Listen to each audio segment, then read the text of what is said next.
campaign has never been as clear as today that an election result where the opposition wins the majority will lead to a new government. And the opinion poll is very favorable. We have had a little bit downward slide compared to where we were in the polls before summer, but that was anticipated by us all because we were fully mobilized, as all the experts said. We know that the competition between us and our coalition partners would be stronger when we were nearer the campaign, but I think the current situation in the opinion polls is shows that if we exceed 27.4%, which we do on most of the opinion polls today, we will have had the largest jump between two elections that any party after the Second World War have had in Norway. So even if we have a little, our numbers is a little bit lower than the due numbers, it still will be an historic result, one of the best conservative results, and the biggest increase between two elections for any political party in Norway. The policies that we've been discussing in this campaign has in a lot of debates been the Conservative Party's policies, which is a bit unfamiliar maybe. When you've had a government for 8 years, you should think that the campaign and the debate will be more about the results of the government than the proposal by the opposition. But since we have the last 4 years focused a lot on talking about our own policies, less about criticizing other parties, because we think that at the current state in Norway, most voters want to hear what your solutions are, not what your criticisms are. We have said that we will continue that line through this election campaign, talking mostly about our ideas and our solution, which is also, of course, our slogan, new ideas, better solutions, which we are doing our election campaign on. And what are these topics? Well, one of them is, of course, that even if you can have a good economic situation for an oil-producing country at the current state, that does not mean that you have a good economic prospect in the years to come or in the long term. Because as an oil-producing country, we, of course, are using quite a lot of the oil money into our economy, and we believe that the current government isn't using enough of that money into sustainable economic growth for the future. Instead, they are increasing public expenditure on areas that is not enhancing the economic growth. That's one of the big issues. So we want a policy with more, where we are focusing more on research development. We have an ambition that universities in Norway should have areas where they are world leading. We should live of being smartest, not cheapest in the future. But we know that in 10 to 20 years, Norway will be faced with a situation where the oil impact in our economy will be lessened. So we need more feet to stand on in the economic field. Then one of the really important issues in this is, of course, improving the public schools of Norway. We have a public school system where too many pupils leave school without knowing how to read and write properly, so that they will have problems with continuing in their educational system.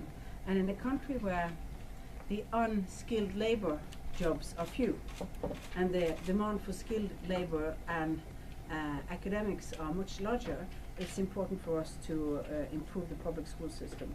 And we have said, as one of our most important pledges in this election, that we will give on-the-job training for 10,000 teachers that teaches mathematics the next 5 years.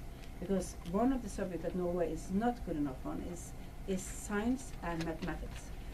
We have a highly educated population in Norway, much more than the average in Europe, but we are beneath the average in Europe when it comes to people with education and skills in science and in mathematics. So we need to do that, and because we are a technology country. The other area which we have been discussing a lot is, of course, the healthcare system. We have a healthcare system in Norway, which is where we are among the countries that use the most on our healthcare system. Still, we have 270,000 people standing in queue, not being treated in the hospitals, and we think it's time to use the capacity more efficiently by using also the private hospitals more efficiently as part, but paid by through the national budgets, and we have a system that we've proposed in this election campaign that gives you the freedom to choose where you want to be treated after you've been after you have after the public sector have said that you need a treatment and you have a right for this treatment. So it's not for all things. It's for not all sicknesses, but it's for the things that have priority in the public sector anyway. And the fourth area that we've been talking about is better roads and more public transportation. Norway is a difficult country to build roads in. I come from the most beautiful part of Norway, the west coast. It has a lot of positive things. We do have a lot of mountains. It has fjords. It's because road building is difficult and expensive in Norway. And we have a road and infrastructure standard that is beneath what a country like Norway should have, and it leads to in the larger cities to too much congestion, and to the fact that we are losing out on our competitiveness because transport is part of our competition problem. We've seen that in all types of industry connected to forestry in Norway, that compared to Sweden, our roads in fact is decreasing our competitiveness. So we need to both build more, and you have to build it more efficient, and we believe in public-private partnership on parts of this, but also on more expedient planning, more stately controlled planning of road building, so that you can do this faster than we do today. And we believe that in these issues we have resonated good with the Norwegian electorate. We have been surprised by some of the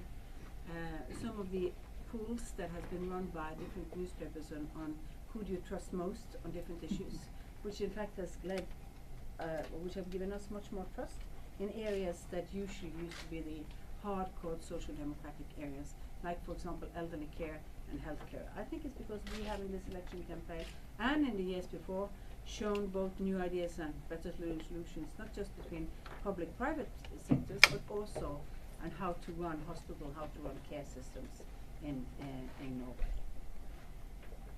I think I'll stop here and leave time for some questions on what you are interested in. You know, 3 days before the election, I can go on. Most politicians, we have this routine of talking about our topics for the election that we can continue for a long time. After the Q&A, you can sign up for me for separate interviews. They will be short, but there will be a possibility also for those who want quotes in Norwegian, not just English. So we'll start with the Q&A.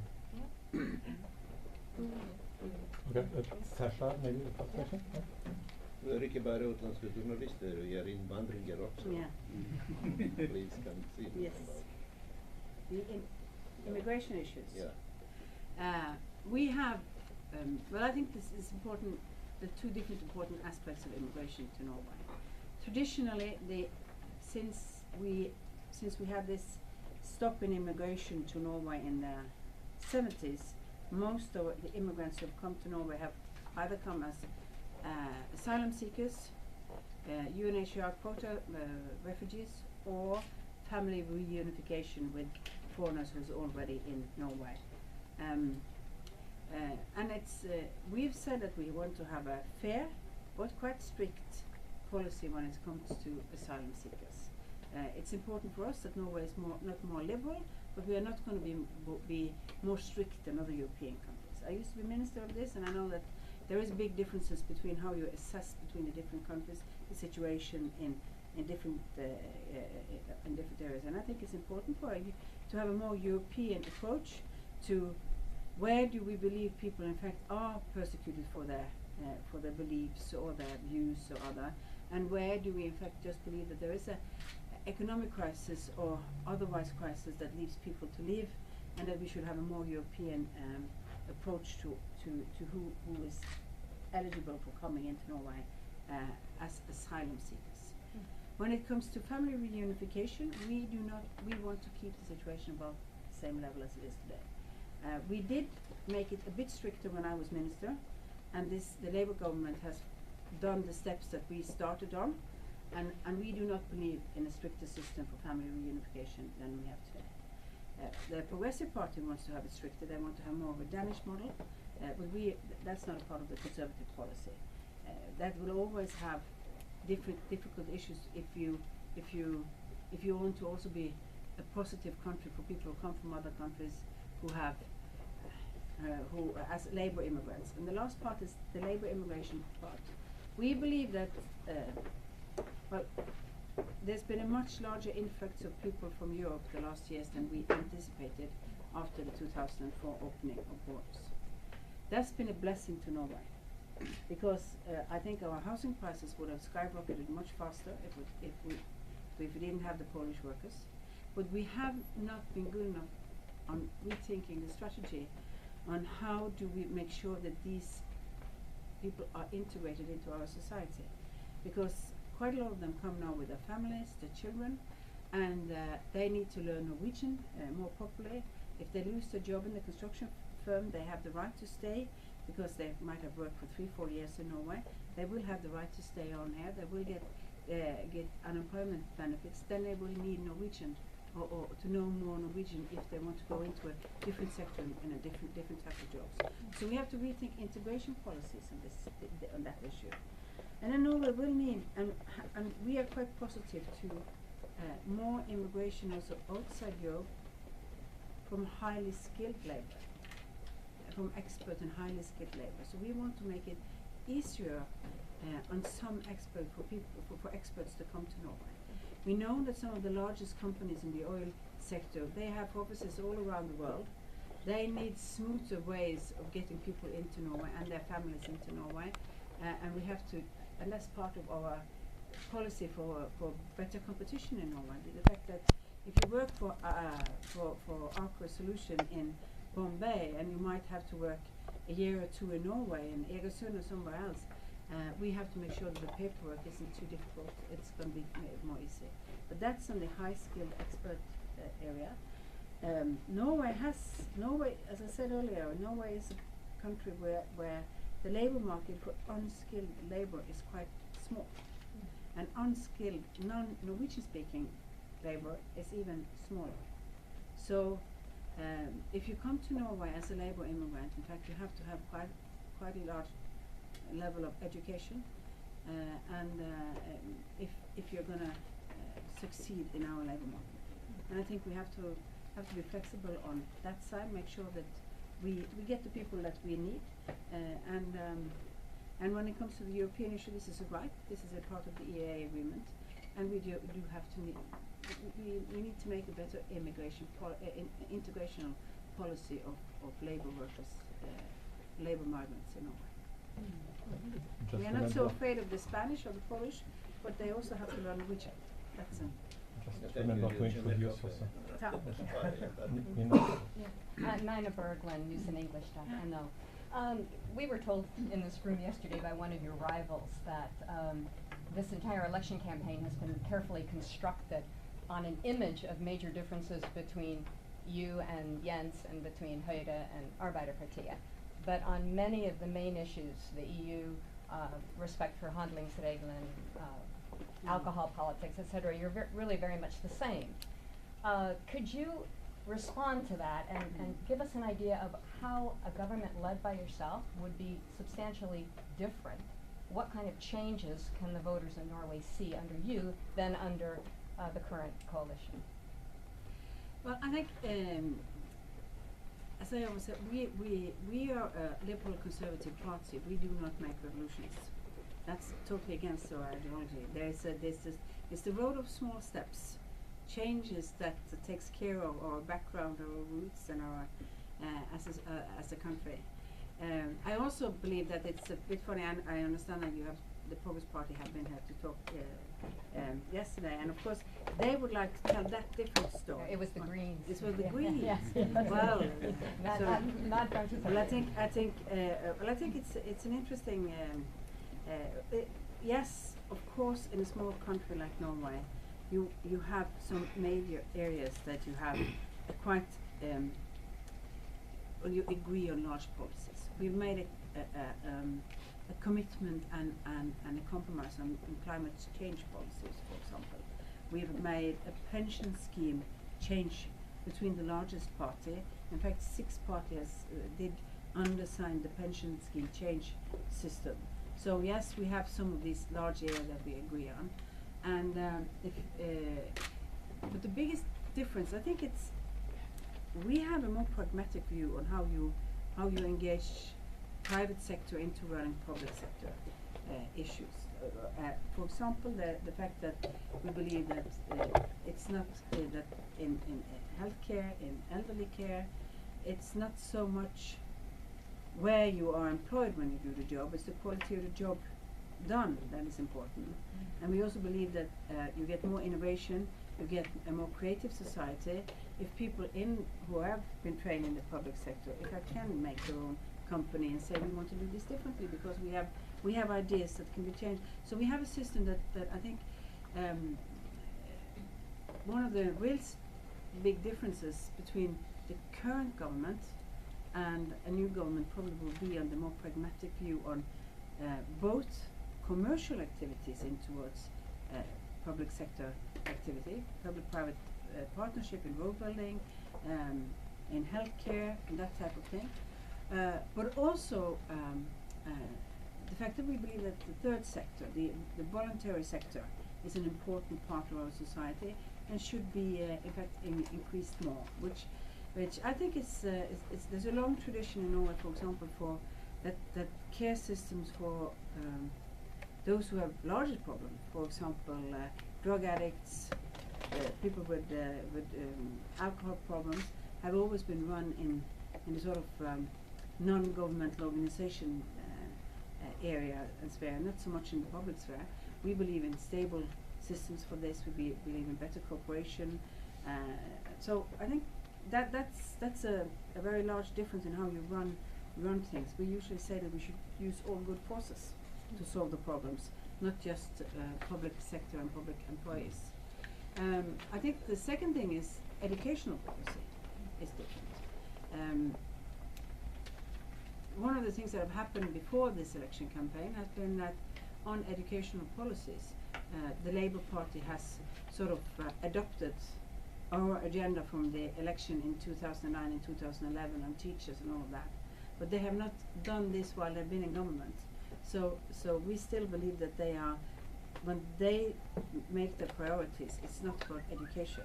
It's not about, that's not where they've been using money, which we and the Liberal Party has been very focused on increasing teachers' qualifications. So in economic policy, I think it's, of course, there is a difference between us on taxes, on wealth tax, which Norway is one of the few countries in Europe that still has a permanent wealth tax, and they have, during this government, it's been increased. Until 2008, 2009, there was a rule that's been in a Norwegian tax system for years. You should never pay more than 80% of your income in tax. That the current government took that away, which has increased especially business owners' tax level from the wealth tax enormously, and made more problems. So there are still quite different issues. But yes, we are a small country. Our foreign policies has always been made in the compromise between the Conservative Party and the Labour Party, and you don't make changes in a system like Norway over the night. It was Idakas. Well, since there is a high probability that your party will lead the new ruling coalition, I'd like to ask how Erna sees the future of Russian-Norwegian relationships. What can we expect to change? There is also talk about impact opportunities with the Arctic, on the sea route, the southeastern Barents, and so on and so forth. There is Barents Cooperation that has celebrated its 20th anniversary this year. So how does Erna see the opportunities, and where does it expect to find difficulties in the relationship with Russia? And when I speak about difficulties, I'd like to mention one particular issue which has been quite prominent a couple of years ago. I'm talking about NATO missile defense plans. It has been put on hold for some time now, but 2 years ago there was was quite a lot of talk about putting new ballistic missiles on the fleet of 90 class ships. So can we expect